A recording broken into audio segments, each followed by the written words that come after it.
స్థానిక సంస్థల ఎన్నికల్లో రిజర్వేషన్లు మారనున్నాయి. ఇకపై ప్రతి 5 ఏళ్లకోసారి రిజర్వేషన్లు చేంజ్ కానున్నాయి. సర్పంచ్లు, ఎంపీటీసీ సభ్యులు, జెడ్పీటీసీలు, ఎంపీపీలు, జెడ్పీ చైర్మన్ల రిజర్వేషన్లు కూడా వీటితో పాటే మారనున్నాయి. రిజర్వేషన్లు వరుసగా 2 సార్లు కాకుండా ఒకేసారి ఉండే విధంగా పంచాయతీరాజ్ చట్టం 2018లో ప్రభుత్వం మార్పులు చేసింది. 2 కన్నా ఎక్కువ మంది పిల్లలు ఉన్నవారు గ్రామీణ స్థానిక సంస్థల ఎన్నికల్లో పోటీ చేసేందుకు అవకాశం ఇవ్వాలని నిర్ణయించింది. గత బీఆర్ఎస్ ప్రభుత్వం తీసుకొచ్చిన నిబంధనలో రేవంత్ సర్కార్ మార్పులు చేసింది. ఇప్పటి వరకు ఒకసారి రిజర్వేషన్ ఖరారైతే అది 10 ఏళ్ల పాటు కొనసాగేది. కానీ ప్రస్తుత ప్రభుత్వం దాన్ని ఒక టర్ముకు కుదించింది. రిజర్వేషన్ను ఒక్క టర్మ్కే అమలు చేయాలనే వినతుల నేపథ్యంలో ప్రభుత్వం ఈ నిర్ణయం తీసుకుంది. ఈ మేరకు చట్టానికి ప్రతిపాదించిన సవరణలకు కేబినెట్ ఆమోదం తెలిపింది.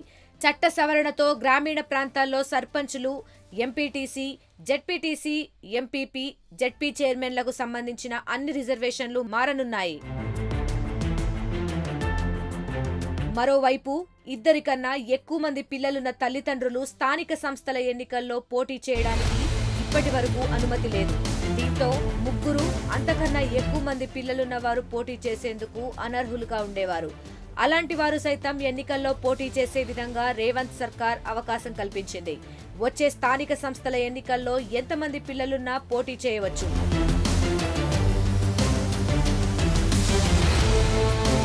మరిన్ని వీడియోస్ కోసం ఛానల్ ని సబ్స్క్రైబ్ చేయండి. లేటెస్ట్ అప్డేట్స్ కోసం వాట్సాప్ ఛానల్ ని ఫాలో అవ్వండి. అండ్ లింక్ డిస్క్రిప్షన్ లో ఉంది.